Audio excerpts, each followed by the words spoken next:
This is Dory Fantasmagory by Abby Hanlon. And I love Dory. She's pretty funny. Chapter 1, Such a Baby. My name is Dory, but everyone calls me Rascal. This is my family. I am the little kid. And there she is.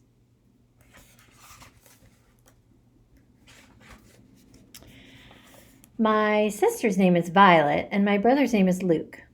Violet is the oldest. Violet and Luke never want to play with me. They say I'm a baby. Mom, Rascal is bothering us. What is she doing? Calls my mother. She's looking at us. She's breathing. All summer long, whenever I try to play with Luke and Violet, they say, please leave us alone. Well, I'm not going to leave. But I can't think of what to say, so I ask questions. Any question I can think of. What does please mean? Why do we have armpits? How do they make plastic? I can't wait for school to start so we can get a break from Rascal, says Violet. Me too, grumbles Luke. Don't talk about school. I cover my ears. I never want summer to end. I like to stay home in my nightgown instead of getting dressed for school. It's a winter nightgown, says Violet. And it's inside out, says Luke. And it's backwards, says Violet. So what? I say. So now that you turned 6, you need to stop acting like such a baby. Why do you always call me a baby? I complain.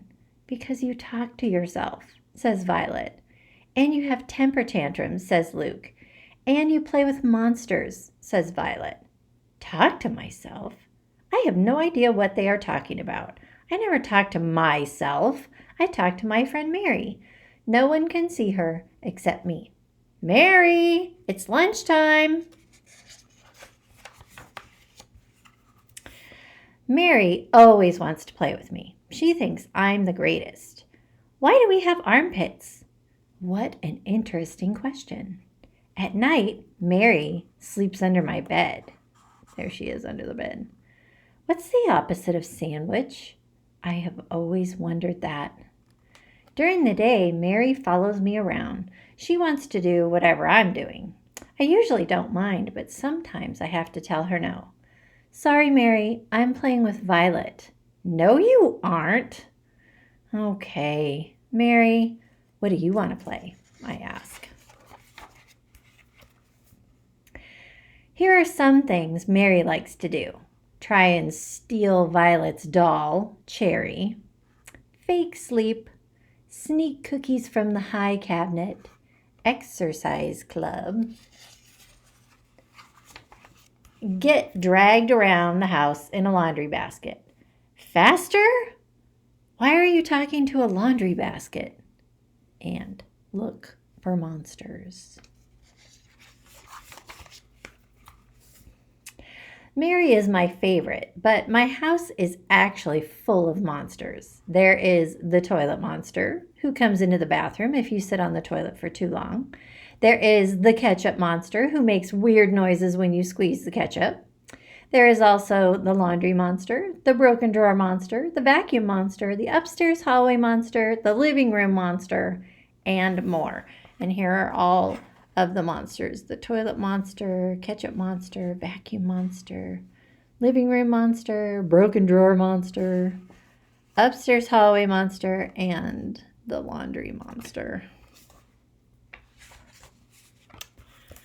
I try to warn Luke and Violet when I see one. Watch out! It's behind you! Ah, there's a monster in your underwear! Run, the vacuum monster is coming! But Luke and Violet don't appreciate it. Rascal is driving me crazy. Yeah, me too. What are we going to do? Let's scare her back. I'll think of something. Think of something that will get her to stop acting like such a baby.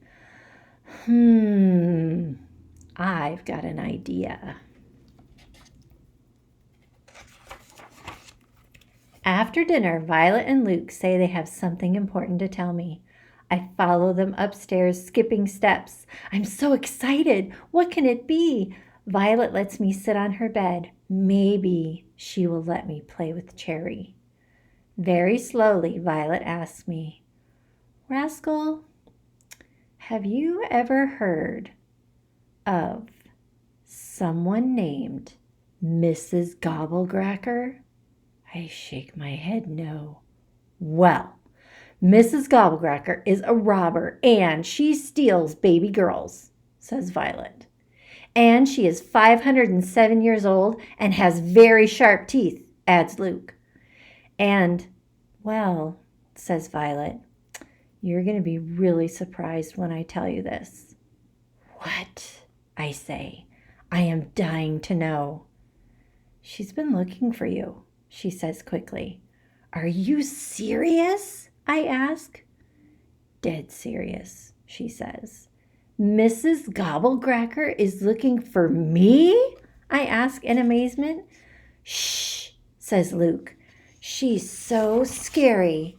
You have to whisper when you say her name like this. Mrs. Gobble Cracker. So, if I were you, I would stop acting like such a baby so she doesn't come get you, says Violet. For a moment, I'm quiet. This is a lot to think about. Luke and Violet stare at me as if they are waiting for me to cry. How will she get into the house? Does she come in the front door? Will she ring the doorbell? I ask them. Before they answer, I have some more questions. Is she sneaky? Will I have to battle her? Does she wear a long black cape? Is it made out of fur? Is it real fur or fake fur? Are her teeth rotting? Does she brush them? Does she have a really creepy looking nose? Does she have a cat? Does she live in a cave? Does she have really long bones? We don't know. Leave us alone, they shout, shaking their heads and walking away fast. I follow Luke and Violet around the house. Oh my gosh, what have we done? Says Luke, covering his ears.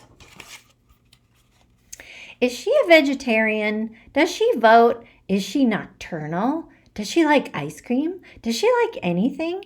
Is she powerful? Does she have a cell phone? Does she eat rubber chickens? This is the worst idea we've ever had, says Violet, trying to get away from me. Ever, says Luke. Ever, ever, ever.